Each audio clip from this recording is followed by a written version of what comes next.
어, 아침 5시 반에 일어나가지고 와서 1부부터 시작해서 이제 마지막 3부인데요. 각 부마다 교회가 특징이 있습니다. 오늘 3부 보니까 수어부 밑에서 우러러 보이고요. 찬양 귀합니다. 또 우리 찬양대 I want to be a Christian 흑인 연가죠. 내가 신자 혹은 그리스도인이기를 원합니다. 이 고백이 이 아침에 나와 우리의 확인해야 될 가장 기본적인 게 뭘까? 내가 신자일까? 내가 그리스도인일까? 이런 이제 마음을 우리에게 또 묵상하게 하는 것 같습니다. 제가 이 목사님 설교 초대를 받고 이제 개강 전에 또 이천신학교에 설교 준비를 하고 간다 이 생각을 했는데 지난 주중에 2번의 건강상 문제가 생겼습니다. 이 독감이 유행하는데 감기 몸살로 너무너무 힘들어서 이 링거 병원 가는 자체를 저는 싫어하는데 60이 다 돼 가도록 그래도 어쩔 수 없이 링거를 한번 맞고요. 조금 이제 회복하려고 했는데 금요일 저녁에 식중독에 걸려가지고 뭐가 왜 그런지 모르겠지만 몸이 약해서 그런지 밤새 앓았는데 정말 식칼로 이 내장을 막 자르는 것 같아, 느낌이. 밤새 그랬어요, 밤새. 그러고는 어제 또 이제 가서 강력한 링거와 주사제를 받고 이제 죽을 먹고 있습니다. 어제부터 오늘까지. 우리 소속된 교회에는 오후 예배 설교가 5시에 있는데 목사님 나 못 갑니다. 친구니까 그렇게 했고 이천신학교에는 놀랍게도 금요일 날 이미 주보가 인터넷에 다 공개돼 버립니다. 제가 아픈 건 언제라고요? 독감은 하는데 극복했지만 토요일 새벽녘에 그 고생을 하고 병원 갔고 어제 하루 종일 제가 누워 있었거든요. 그래서 과연 이게 될까? 설교가 일단은 목소리가 나올까? 또 게다가 이제 손발이 다 이렇게 힘이 없고 후들거리는데 과연 3번 설교할 수 있을까?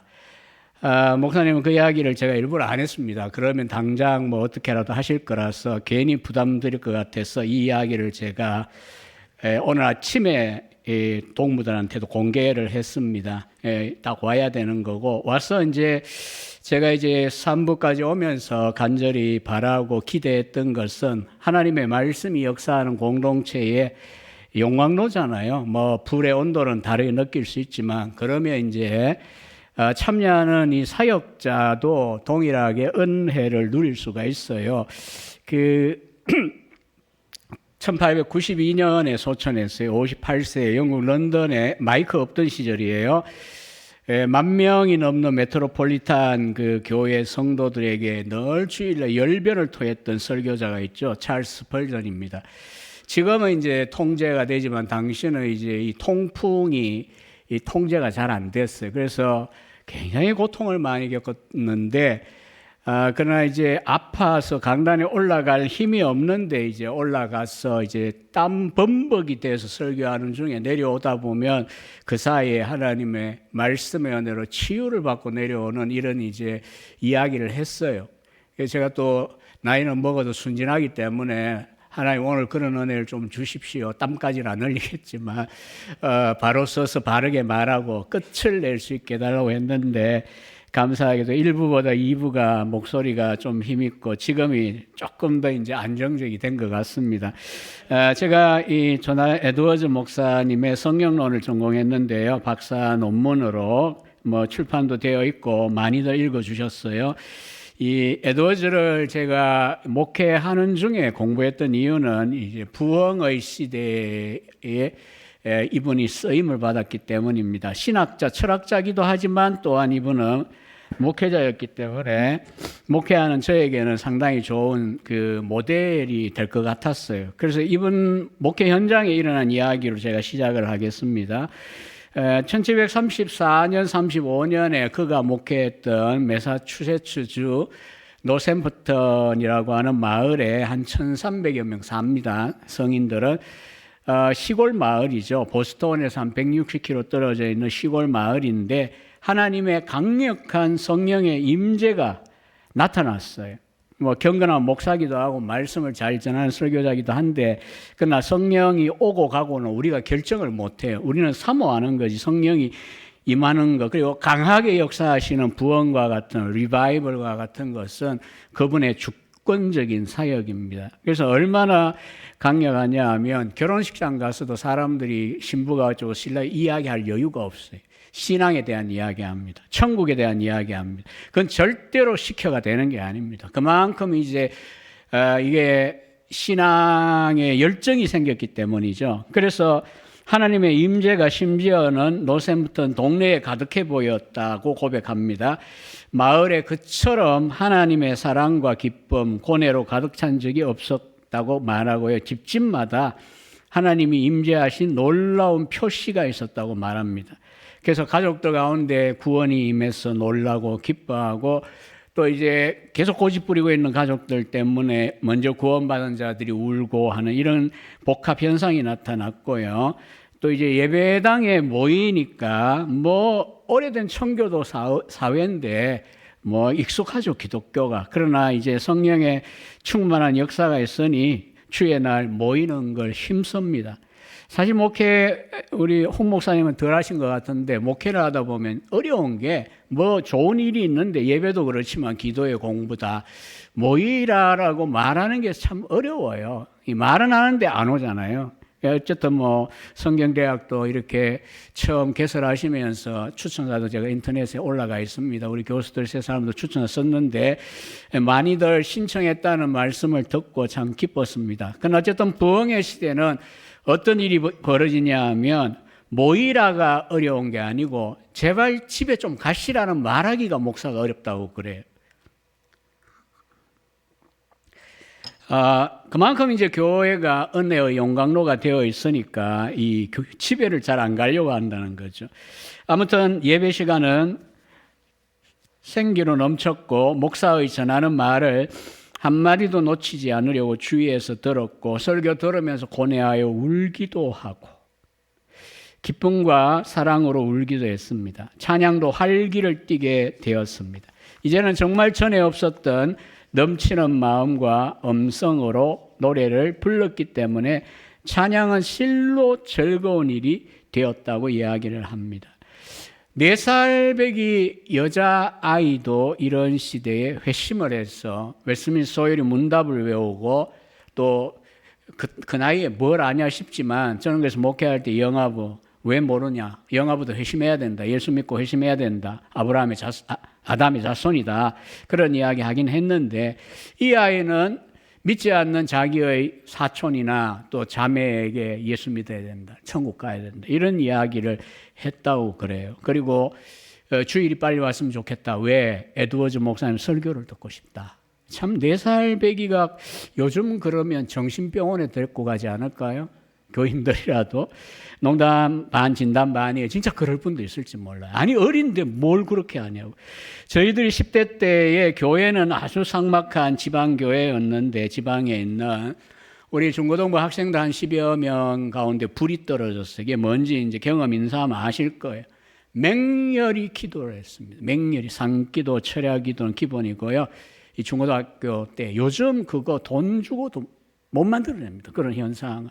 그리고 그렇게 했을 때 그 어린 나이에 깊이 은혜를 경험하고 나니까 그 다음 남은 인생 뭐 하겠어요? 은혜 밖으로 못 나갑니다. 아무튼 부흥의 이야기를 제가 조금 한 이유는, 오늘 사도 바울이 이야기한 이 말씀의 역사가 있는 교회가 되어진다. 이것도 역시나 부흥의 경험입니다. 먼저 오늘 세 부분인데, 첫 번째는 오늘 읽은 첫 번째 읽은 13절입니다. 제가 이 물을 자주 마시진 않지만 오늘은 상태가 안 좋아 물을 자꾸 마셔야 되기 때문에, 자, 우리 13절 다시 한번 천천히 읽어보실까요? 시작. 이러므로 감사함은 너희가 우리에게 들은 바 하나님의 말씀을 받을 때에 사람의 말로 받지 아니하고 하나님의 말씀으로 받음이니 진실로 그러하도다. 이 말씀이 또한 너희 믿는 자 가운데에서 역사하느니라. 이 역사한다라고 하는 것은 바울이 에너지라는 영어 단어는 다 아시잖아요. 그 단어가 헬라어 에네게오에서 왔는데 21번을 헬라어 이 신약 성경에 나와요. 이 단어가 에네르게오. 그런데 바울이 18번을 쓰고 있는 단어입니다. 그러니까 말씀이 역사한다, 성령이 역사한다 할 때 역사는 히스토리가 아니고요. 일한다는 겁니다. 무엇이? 하나님의 성령의 초자연적인 역사가 나타나고 있는 것을 이야기합니다. 활동하고 열매 맺는 것을 의미합니다. 그래서 이 말씀의 역사를 경험한 결과 본문이 길어서 제가 거기에 넣지는 않고요. 방송실에 부탁을 했는데 14, 16은 부탁 안 했을 것 같습니다. 뭐 안 띄워도 괜찮아요. 여기 보면 유대 지역에 살고 있던 그리스도인들처럼 이 데살로니가 교인들도 처음 믿었는데 뭘 받습니까? 박해를 받아요. 동족들에게. 근데도 불구하고 인내하고 참고 견디고 있다라고 하는 겁니다. 여러분이 말씀의 역사를 경험하고 놀라운 변화가 일어났다고 할 때에 신자가 되었다고 할 때 나타나는 여러 가지 열매들이 있는데 그 중에 하나는 참고 견디는 거 아닙니까? 또 복음 때문에 욕먹을 때 예수님 말씀처럼 그냥 영광스럽게 여길 수 있는 사도들도 성령에 충만하니까 사도행전에서는 그렇게 하지 않습니까? 주의 이름으로 고난받는 것을 인하여 기뻐했다 이렇게 되어 있지 않습니까? 다시 13절에 주목해 보면 바울은 데살로니가 신자들을 생각할 때 하나님 앞에 끊임없는 감사를 드리고 있습니다. 사실 바울 서신이 13개인데 서신을 열면 다 똑같지 않습니다. 물론 빌립보 교회 굉장히 기쁨으로 썼습니다. 그러나 갈라디아 같은 교회는 대뜸 그냥 분노한 바울의 모습을 직면합니다. 다른 복음은 없나니 이렇게 바로 시작해 버려요. 그리고 이제 고린도 교회가 굉장히 길어가 좋을 것 같죠. 16장, 10석장이거든요. 고린도전서, 고린도후서. 목사님과 함께 이제 성경대학에서 다 점검하시겠지만 어쨌든 이게 많아서 좋은 걸까요? 아니요. 문제가 얼마나 많으면 바울 서신 가운데 가장 긴 서신들이 고린도에 보낸 교회입니다. 그런데 오늘 이 데살로니가 교회에 대해서는 감사를 표현해요. 오히려 처음부터. 왜냐하면 그들이 바울이 전하는 설교를 들을 때 사람의 말이 아니고 하나님의 말씀으로 받았기 때문이라고 이야기합니다. 당시에 헬라 혹은 그리스 지역에는 이 돌아다니면서 말로 그냥 하얀 걸 검었다, 검은 걸 하얗다가 말이 되게 설복할 수 있을 만큼의 놀라운 말재주꾼들, 소피스트들이 있었어요. 꼭 시골 동네 저희들 어릴 때, 나이 드신 분들 어릴 때 약장수 비슷한 사람들. 그런데 이제 바울이 그렇게 말씀을 선포할 때 그런 소피스트로 보는 것도 아니고 그렇다고 철학자들의 개인적인 생각, 플라톤의 생각, 아리스토텔의 생각 이렇게 듣지 않았어요. 하나님의 말씀으로 들었다고 이야기를 합니다. 그렇게 되었을 때에 이 데살로니가 교회 성도들 가운데 초자연적인 성령의 역사로서 말씀의 역사가 일어났다라고 이야기를 합니다. 여러분 하나님의 말씀을 들을 때에 우리들 똑같은 입장입니다. 바울에게 들으면 더 나을 것 같지만 바울에게 들어도 유두고씨는 떨어져 죽습니다. 잠자다가. 그리고 바울에게 들어도 예수님께 들어도 안 들을 사람 안 들어요. 돌 들고 있는 인간들 보십시오.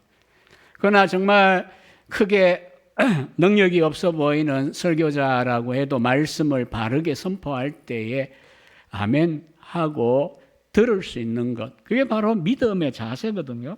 제가 최근에 이제 청교도 전공이기 때문에 존 오웬 목사님을 좀 읽고 있습니다. 이분이 지금으로서는 여러분이 낯설지만 어쨌든 청교도 신학자들 중에 최고의 지성과 영성을 결합한 사람이라고 이야기합니다. 세계적으로 연구하는 여러분들이 있는데 정작 이분이 영적으로 낙심하고 침체되어 있을 때에 찾아간 교회의 설교, 원래 원했던 건 그 교회 그날 유명한 청교도 선배 목사가 전하는 그 설교 듣고 싶어 갔는데 그 분은 바빠가 없고 뭐 어디서 왔는지 시골 사람 같은 사람이 하나 써가지고 그냥 설교를 하는데 녹아내렸어요. 회심을 했어요. 복음에 의한 역사를 경험한 거죠. 찰스 스펄전 이야기했지만 눈보라치는 그 10대 말에 갈등 많은 시절에 먼 교회를 못 가고 가까이 교회를 들어갔는데 목사님도 눈길에 못 오신 거예요. 올해 우리 눈 엄청 경험했잖아요. 그보다 더 심했던 것 같아요. 아무튼 못 오셨어요. 그리고 이제 무슨 정말 투박하게 생긴 분이 교인이 올라가가지고 설교를 하는데 이 청년을 향하여 그리스도를 바라보십시오. 바라보십시오. 바라보는 거 하나도 안 어렵습니다. 이런 식으로 설교를 했어요. 투박한 설교지만 찰스 펄전이라는 설교자가 영적으로 탄생하는 순간입니다. 우리는 물론 어떤 교회 다니고 어떤 목사님이 훌륭한 분 아래에 있고 굉장히 우리는 기쁘게 생각하고 좋습니다. 그러나 말씀은 어떻게 전해지든지 간에 말씀에 대하여 믿음으로 화합할 때, 그게 히브리서 4장 2절에 있는 말씀입니다. 그렇게 할 때에 역사가 나타납니다. 정말 믿기 어려울 정도의 이야기, 우리나라 초기 역사 가운데 보면요, 120여 년 전에 월남 이상재 선생이라는 이 항일 운동을 했던 젊은이가, 아주 젊을 때 이야기입니다. 한성 감옥에 들어갔습니다. 일제에 의하여. 이 감옥에 있으면 심심하잖아요. 그래서 이 마룻바닥을 보니까 그 틈새에 종이 쪼가리 하나가 들어있더랍니다. 그게 뭔가 싶어 끄집어내가 읽는데, 교인 아닙니다, 이분은. 나는 너희에게 이르노니 너희 원수를 사랑하며 너희를 박해하는 자를 위하여 기도하라라고 적혀 있더라고요. 이게 이제 마태복음 5장에 있는 예수님 말씀인데, 지금 이 나쁜 일본 인간들 때문에 들어와 있는데 원수를 사랑하고 너희를 박해하는 자를 위해 기도하라 이러니까 말도 안 되는 소리 한다고 종이를 던져버리고 씩씩거렸어요. 그런데 말씀이 역사할 때 어떤 일이 일어납니까? 결국은 그 말이 뱅뱅뱅뱅 돌다가 결국 그가 감옥에서 신자가 되었다는 이야기입니다. 여러분, 말씀을 들을 때 여러분들도 피차 그렇게 하시지만 우리가 마음의 준비를 하고 교회에 오는 게 좋습니다. 그리고 앉으셔서 조금 일찍 오셔가지고, 저는 2부 예배 주로, 와이프가 아파서 2부 예배 주로 오는데 보통 8시 반에 도착합니다. 9시 예배지만. 그럼 자리도 마음대로 잡을 수 있어요. 그때 오면 경쟁 안 해도 돼요. 그 다음에 이제 찬양도 참여할 수 있고, 그리고 기도도 할 수 있고, 그렇게 하면서 사모하는 게 중요합니다. 오늘 두 번째는 읽지 않은 1절부터 12절에 있는 말씀에 보면, 말씀이 역사하는 교회가 되려면 우리는 어떻게 할 거냐는 이제 마지막 세 번째 베레아로 끝내겠습니다만, 이 설교자가 어떻게 해야 하나라고 하는 겁니다. 그래서 우리 목사님들도 이제 이 말씀을 때때로 묵상하고 자기에 적용하겠지만, 저 자신도 설교자로 목회자로 살 동안 이 말씀을 귀하게 여기고 이 정신을 늘 생각하고 참 바울 귀하다, 귀한 사역자다, 이 생각을 많이 하며 살았거든요. 일단은 1, 2절에 보면 환난과 박해 중에 있을 때 바울이 이 데살로니가 교회와 복음을 전했습니다. 우리 하나님을 힘입어 많은 싸움 중에 하나님의 복음을 전하였다라고 바울은 2절에 밝히고 있습니다. 바울을 복음을 전할 때에 빌립보에서 이미 환란이 일어나고요. 그 다음 데살로니가 왔을 때 또 유대인들이 엄청난 박해를 했습니다. 그런데도 불구하고 그 싸움 중에 하나님의 복음을 너희에게 전하였다. 그러니까 시작은 결코 이렇게 좋은, 제 몸이 아픈 거, 여러분이 좀 불편한 거지, 예배하고 말씀 듣기 좋은 시간과 공간이잖아요. 근데 이런 공간이 아니고 이런 시간이 아닙니다. 그러면서도 3절에 보면 바울의 권면은 어떻습니까? 간사함과 부정에서 나온 것이 아니고 속임수로 하는 게 아닙니다.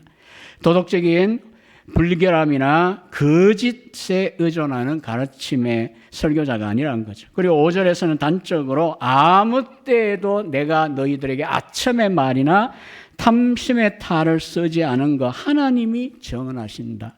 여러분, 아첨의 말은 앞서 이야기한 것처럼 그런 소피스트들이나 이익을 보려고 하는 약장수처럼 어쨌든 사람을 설득하고 꼬드겨가지고 이제 그들이 듣기 좋은 말을 해가지고, 그리고 이제 소위 돈을 취하는 데 있잖아요. 그러나 바울의 경우에는 그 두 가지를 하지 않았다는 거죠. 아첨도 안 했고, 그리고 여러분들에게 탐심의 탈을 가지고 대하지 않았다고 이야기를 합니다. 사실 사람들은 우리나라에도 그런 분들이 있지만 듣기 좋은 소리 하는 설교자들이 적지 않습니다. 여러분들한테는 살살 이야기하지만 3년 공부하고 졸업하면 강도사 뭐 부목사 되고 한 10여 년 지나면 담임 목사하는 친구들이 벌써 나옵니다. 제자들 중에도 여러 나왔는데 그러다 보니까 그들 앞에서는 제가 신랄하게 때로는 이야기를 합니다. 나도 부목사까지 부교육자면 22년을 내가 사역을 한 사람이 담임 목사 그 가운데 절반이 담임 목사인데 나도 경험했기에 하는 말인데 굉장히 제가 격려도 하지만 때로는 강력하게 이야기합니다. 교인들에게 듣기 좋은 소리 하는 설교자가 되지 말라. 하나님의 말씀을 전해라. 그리고 듣기 좋은 소리를 하고 싶은 이유가 뭡니까? 인기와 그 다음에 이제 대접을 받고 싶은 거죠. 그리고 좀 순하게 그냥 사역을 하고 싶은 거죠. 그래서 바울이 6절에 그런 이야기합니다. 왜 그럴 수 있느냐? 너희에게나 다른 사람에게나 사람에게 내가 영광을 구한 게 아니다는 거죠. 사람에게 칭찬받고 영광을 받으려고 내가 사역자가 된 게 아니다는 겁니다. 그럼 누구한테 영광 혹은 칭찬을 받고자 합니까? 자, 4절 말씀을 우리 아무것도 안 뜰 것 같은데 나왔습니다. 같이 또 읽읍시다. 시작. 오직 하나님께 옳게 여기심을 입어 복음을 위탁받았으니 우리가 이와 같이 말함은 사람을 기쁘게 하려 함이 아니요 오직 우리 마음을 감찰하시는 하나님을 기쁘시게 하려 함이라. 네, 바울은 하나님의 인정을 받고 하나님의 보냄받아 복음을 전하라고 했기 때문에 앞서 이야기한 간사, 불결, 속임수 의지하지 않고요. 뭐 아침의 탈도 쓰지 않고 그리고 탐심의 탈도 쓰지 않았다고 이야기합니다. 오직 하나님을 기쁘시게 하는 일, 여기에 목표가 있었다라고 하는 것입니다. 정말 우리 제자들에게 늘 하는 말이지만 우리는 사역자들은 참 때로는 위험한 길에 있습니다. 겉으로는 하나님을 위한다고 하며 속으로는 자기의 영광을 위한 길을 갈 수도 있고 나중에 예수님 앞에 섰을 때 마태 7장 이하에 있는 대로 뭐 그게 날 위해 했냐, 다 너 위해 한 거 아니냐, 난 너 몰라. 이럴 위대한 사역자들도 존재할 거라는 말씀은 우리들에게 긴장감을 줍니다. 바울은 두 가지의 사역자의 상을 제시해요. 7절에는 그리스도의 사도로 권위를 주장할 수 있으나 도리어 너희 가운데 유순한 자가 되어 유모가 자기 자녀를 기른과 같이 했다. 성도들을 대할 때 유모같이 대했다는 거죠. 어린이가 되었다 이 말이 아닙니다. 교인들을 보고 초신자들의 수준을 이야기하는 거죠. 거기에까지 낮아졌어요. 목회자나 교사들이 어린 영혼들을 어떻게 잘 돌봐야 되는가를 잘 보여주죠. 심지어 해산의 고통도 치료해야만 한다고 바울이 말하잖아요. 잘 기르는 일도 얼마나 어렵습니까? 양육하는 일도. 근데 참 교회가 뭔데 자꾸 가르치려고 합니까? 이런 분들도 왕왕 목회하다 보니까 만나더라고요. 교회가 한자가 무슨 뜻인지 알고 그러냐고. 가르칠 교자 모일 해자라고. 당연히 교회는 병원이기도 하고 교회는 이 훈련소이기도 하고 교회는 학교다 학교. 그리스도의 학교다. 이렇게 이제 제가 말하기도 했습니다. 어쨌든 다양한 방식으로 가르치고 또 그리고 그 영혼들을 돌보기 위하여 수고하는 이 바울의 자세, 유모같이 했다입니다. 심지어 말하기를 복음만 준 게 아니라 내가 너희들을 위하여 목숨도 주었다. 그냥 뭐 당장 너 위에 죽을 수 있어 이런 빈말이 아니고요.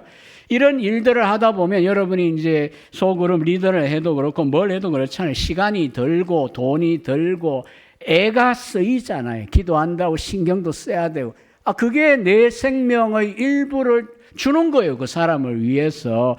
그래서 설교자도 일주일에 설교 한 편 준비한다고 뭐 적어도 10시간, 20시간, 많으면 40시간까지 가는 분도 있는데 그렇게 애를 쓰고 있는 이유가 뭘까요?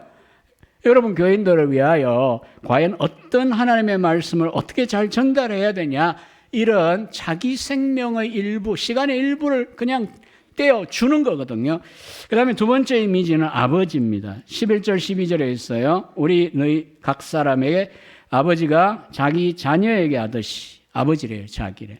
요즘은 아버지 어머니 상이 바뀌기도 하고 뭐 뭉개져 버리기도 했으나 성경에는 분명하게 나타나죠. 어머니 역할과 아버지 역할, 에리 프롬이라는 심리학자도 한 말입니다. 아버지의 기준을 정해주는 사랑이 필요해요. 이건 여기까지, 이거 인생은 이렇게 살아야 되고 신앙은 이렇게 해야 된다. 가부장적이다는 말이 아니에요. 무조건 품어주는 유모 같은 어머니 같은 사랑도 있어야 되는 거고요. 아버지처럼 여기 말했잖아요. 교회 안에도 자기 자녀에게 하듯이 권면도 하고, 뭐 권면만 하겠습니까? 아버지 위로도 하고 경계도 하고 이렇게 해야 되죠. 무엇을 위해서입니까? 자기 나라와 영광에 이르게 하시는 하나님께 합당하게 행하도록 돕기 위해서라고 이야기합니다. 결국 교회 생활 1년, 2년, 3년 이제 지나가면서 어떻습니까? 목회자 입장에서 본다면은 정말 그리스도를 잘 믿는 믿음에 일단 바로 서서 가고요. 하나님의 말씀에 대하여 아멘 할 수 있는 늘 열려있는 그 마음, 이제 뒤에 나오는 베레아 교회의 자세지만, 그러면서 삶 속에서 순종하고 열매 맺는 삶, 하나님이 기뻐하신다면 내가 그렇게 해야지라고 생각할 수 있는 정도의 기준이 써 있는 사람, 목회자는 그런 성도들이 많아지기를 소망하며 이 길을 걸어갑니다. 마지막 세 번째는 이 말씀이 역사하는 교회가 되기 위하여 우리는 이 베레아 사람들을 주목할 필요가 있습니다. 17장 11절 사도행전. 자, 눈여겨 한번 보시면요. 베레아는 데살로니가 그 거대한 성 옆에 이름도 없는 조그마한 마을입니다. 어떻습니까? 그러나 데살로니가에 있는 사람들보다 더 너그러워. 예전 개혁은 뭐라고 되었는지 기억나시죠? 신사적이었어. 뭐 하냐? 간절한 마음으로 말씀을 받았고요. 두 번째는 이것이 그런가 하여 날마다 성경을 상고했다. 그 결과는요, 말씀이 역사하는 거죠. 믿는 자가 많아졌다. 이야기를 12절에 하고 있습니다. 여기 너그럽다, 신사적이다 말을 헬라어 바울이 쓴 용어는 유게네스라는 단어를 씁니다. 유는 범사에 좋다는 말이거든요. 유게네스, 출신이 좋다는 말입니다. 뼈대에 있는 가문 사람이라는 뜻이죠. 근데 성경에서 바울이 혹은 누가가 이 말을 썼을 때의 의미는 그런 건 아닙니다. 말씀에 대한 저들의 태도가 고상하다는 거죠. 열린 마음을 가지고 신사적으로 들어줬다는 것이죠. 데살로니가에 믿는 자 말고 유대인들이 바울을 그렇게 박해를 했는데 얼마나 열심히 지나치냐면 200리, 80km가 넘는 그 곳까지 뛰어와 가지고 바울을 박해할 정도였어요. 이게 바로 너그럽지 않고 신사적이지 않은 자세입니다. 바울이 뭔 말을 했더니 쟤는 이단이야 그러면 바로 박해야 합니다. 오늘 우리들 가운데도 때로 말이 끝나기도 전에 이미 판단이 끝나버리고 설교자에 대한 판단이 끝나버리는 분들이 있습니다. 특히 나라가 4분 5열 되어 있을 때는 더 어려운 시절이죠. 말하기가 어려워요. 그러나 이 베레아 교인들은 일단은 간절한 마음으로 그 말씀을 들었습니다. 열정적인 마음이죠. 사모하는 마음입니다. 믿음이 없을 때도 이런 마음을 가진 분들이 있어요. 일단은 끝까지 들어주자. 뭔 말하고 있는지 들어보자. 그 다음에 이제 믿음이 들어가면 어떻게 됩니까? 이 간절한 마음이라는 건 집중해서 설교를 듣는 겁니다. 여러분도 그렇게 하시겠지만 저도 학교 채플 시간마다 앉아있으면 설교 처음부터 끝까지 다 듣습니다. 그리고 머릿속에 요지 다 남습니다. 근데 이 기억 안 나는 분들 많아요. 그만큼 뭐냐? 스펀지처럼 집중해가 빨아들인 게 아니고 오만 생각들, 요즘은 위험한 게 또 있죠. 맨날 스마트폰이 그냥 뭘 봐야 되고 보내야 되고 이런 분들이 있기 때문에 그런 거예요. 사실은 좋지 못한 시대라고 할 수가 있습니다. 어쨌든 간절한 마음이고요. 두 번째로는 그렇게 받았을 뿐 아니라 이들은 어떻게 했습니까? 그 말씀이 그런가 하여 날마다 성경을 상고했답니다. 상고했다는 뜻은 그 판사, 검사, 변호사들 일하는 거 보시면은 TV에 하나도 안 부러우실걸요. 하얀 A4 종이 수천 장 쌓아놓고 그거 다 검토해야 되거든요. 사건. 얼렁뚱땅했다가는 사람 잡습니다. 무고하게 사람을 죽이기도 합니다. 그럼 정확하게 그 처리를 위해 읽고 그걸 알아야 되는 것. 이 단어에 헬라어에도 보면. 그러니까 우리 신자들도 설교를 듣거나 공부할 때에 그냥 뭔 말인지 생각도 안 하고 무조건 아멘. 이 자세가 되어서는 곤란하고요. 그렇다고 애가 범사에 헐떠들려고 하는 자세하고는 또 달라요. 하나님 말씀이 그런가 상고하는, 묵상해보고 공부하고 그리고 성경 속에서 확인하는 이와 같은 자세입니다. 제가 오늘 이 본문을 정한 이유는 이제 결론입니다만 교회가 이제 이 방학을 마치고 이제 여러분들이 당장 이제 다음 주부터 민수기 강해가 시작되고요. 36장을 어떻게 풀어가실지 저도 기대가 됩니다. 그 다음에 성경대학이 또 시작이 되는데 엄청나게 많은 분들이 신청했다고 하던데 이런 일들을 열심히 참여하시고 중요한 건 끝까지 참여하셔야 됩니다. 끝까지 참여하시고 집에 가셔서 시간 내 가지고 성경대학 같은 공부도 하시고요. 사모하는 마음으로 이번 한 해 성경을 가까이 하십시오. 그러면 나타나는 대표적인 말씀의 역사 중에 하나는요. 우리가 뭐 영적으로 잘하고 뭐 이런 이제 기대하는 바는 다 아시는 거고요. 시간이나 돈을 엉뚱한 데 낭비할 시간이 없어집니다. 유튜브나 뭐 인터넷에 가서 너무 헤맬 일이 없어집니다. 말씀 공부하고 여기에 집중을 해가 시간을 많이 투자하는데 쓸데없는 곳에 쫓아갈 여유도 없어집니다. 그게 좋은 겁니다. 영적으로는. 아무튼 지금까지도 하나님께서 50년 동안 함께 하셨지만 또 이제 여러분의 목사님과 더불어 또 시작하는 이 50주년 그리고 그 넘어 걸어가면서 이 대성형과 교회나 또 베레아 교회와 같이 하나님의 말씀이 충만히 역사하여 이 교회 공동체가 은혜의 용광로가 되어 교회 오면 집에 가기 싫다가 무슨 말인지를 이해하는 그런 체험들을 하시는 날도 오기를 바라고요. 그리고 세상을 향하여 이 전도 집회 같은 거 열심히 매년 하잖아요. 해야 되고요. 할 일입니다. 그러나 또 한편은 그렇습니다. 와 보라는 말 한마디 하고 데리고 왔어. 보게 하는 겁니다. 교회가 이런 곳이다. 세상과 다르다. 세상에 이런 데가 어딨냐. 은혜롭고 득스럽고 뭔가 복을 자꾸 빌어주고 세워주고 기회를 주고 어쨌든 이 교회의 은혜로운 측면들을 보여줄 수 있는 그런 교회로 또 더욱더 변화되는 역사가 있기를 축원합니다. 기도하겠습니다. 하나님 아버지 감사를 드립니다. 귀하고 복된 주일날 각자 사정과 형편들이 있지만 이 자리에 나와 예배하는 주의 백성들 오늘 말씀과 같이 말씀이 역사하는 교회 공동체를 우리가 누리고 있지만 더 풍성하게 누리면서 우리도 살고 성숙하고 성장하고 말씀을 알지 못하여 죽은 영혼들에게도 생명의 역사를 전달하는 교회로 더욱 힘있게 사용해 주시옵소서. 예수님 이름으로 기도드립니다.